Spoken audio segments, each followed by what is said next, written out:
Good afternoon, Facebook, YouTube, and Twitter. This is Rich again, back for your second video blog of the day for Tuesday, September 22nd, 2015, around 3:28 in the afternoon, Billerica, Massachusetts.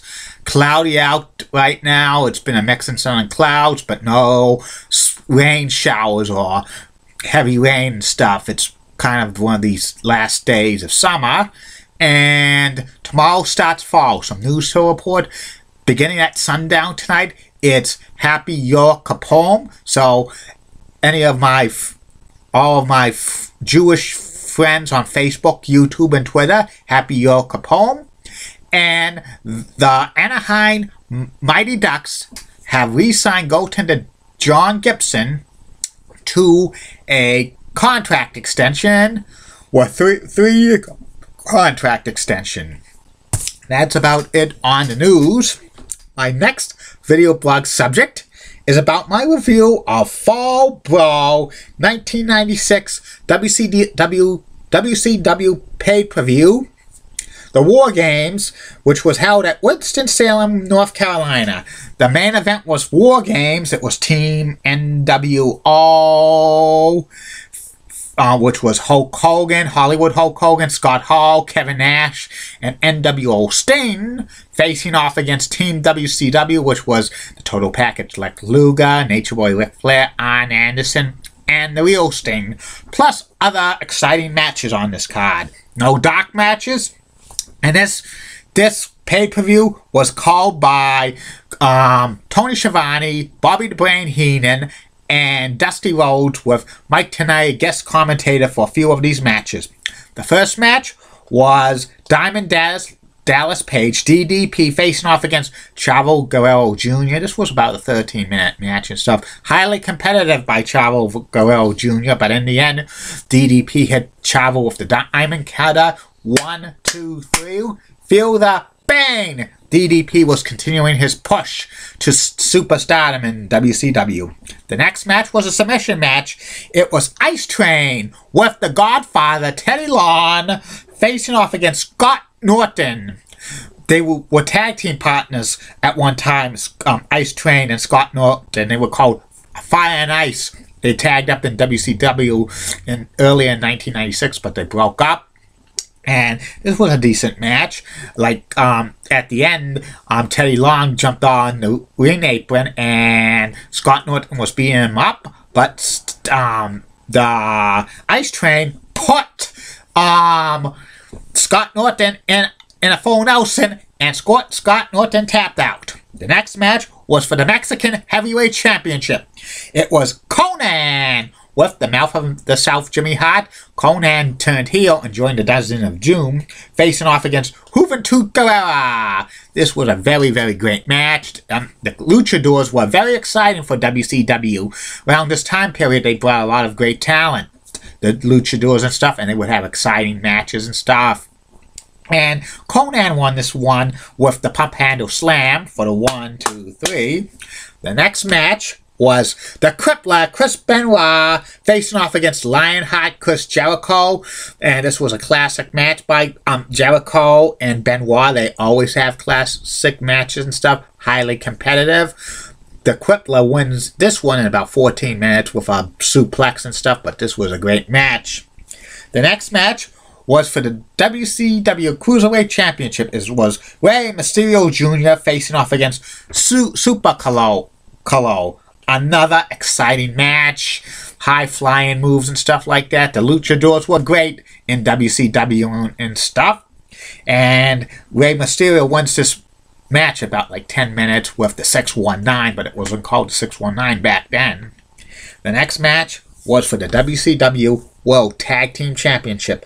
It was Harlem Heat with Sister Sherry and Colonel Rob Parker, who they continuing their romance, facing off against the challengers, the Nasty Boys, Knobs and Sags. Harlem Heat was WCW World Tag Team Champions. This was a highly big match, back and forth, back and forth. The Nasty Boys were going to win the titles, but Colonel Rob Parker interfered. Like Brian Knobs, knocked him try to knock out Colonel Rob Parker, but the referee was distracted by Sherry. Colonel Rob Parker hits Nasty Boy Knobs with his boot, and Booker T pins Knobs for the 1, 2, 3, and the Harlem Heat retain the WCW World Tag Team Championship.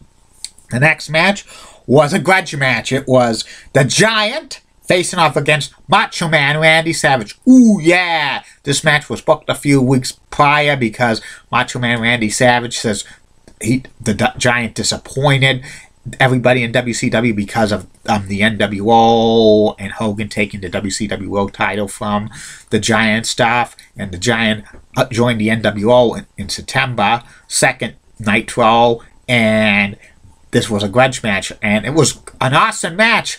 Macho Man Randy Savage was fired up for this match. He even slammed the Giant, but the referee was Nick Patrick, and he was siding with the NWO and stuff. And it was interference by Scott Hall and Kevin Nash and Hollywood Hulk Hogan, and they knocked Macho Man out, and the Giant used his choke slam for the 1, 2, 3. Then, the main event was 1996 War Games, the match beyond.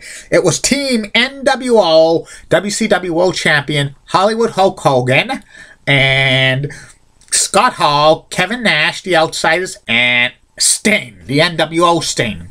A week prior to it on Monday Nitro, Sting supposedly joined the NWO and stuff, but it was a fake Sting. That fake Sting was Jeff Farmer, who previously was Lightning and the Cobra in WCW, facing off against Team WCW, which was the Nature Boy Ric Flair, Arn Anderson, Lex Luger, and a surprise fourth mystery partner. Originally, it was going to be the Four Horsemen in this War Games with Chris Benoit and Steve McMichaels, but like Sting and Lex Luger volunteered their services and stuff like that, so Benoit and McMichaels weren't in this match and stuff like that. I think that was original plan, and I think the fourth wrestler was going to be, probably the Giant or somebody else.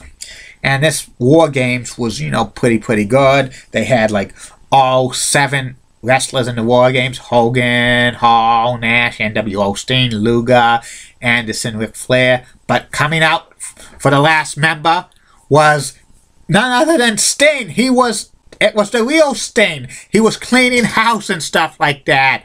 He knocked out all the NWO members, including the imposter Sting and stuff. And when the other members of WCW questioned him, I told you it was me. Then Sting left, and then the NWO comes back up, and then they attack Luger, Anderson, and Flair, and then Lex Luger was like being beat up by Hollywood Hulk Hogan and stuff. He was in a submission move. The referee called for the bell, and it was carnage, continuation. Like the Giant comes in, Ted DiBiase comes in, and they continue to knock out Luger, Anderson, and Flair, and everybody we want Sting, we want Sting. Macho Man tries to help out, but he gets attacked, and he gets spray painted, NWO and stuff like that.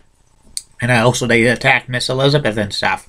This was, I think, an awesome War Games, and the rest of the card was solid in my opinion. I would give this a B because of the solid action and stuff like that. Better than the previous War Games, with the card being pretty good from top to bottom.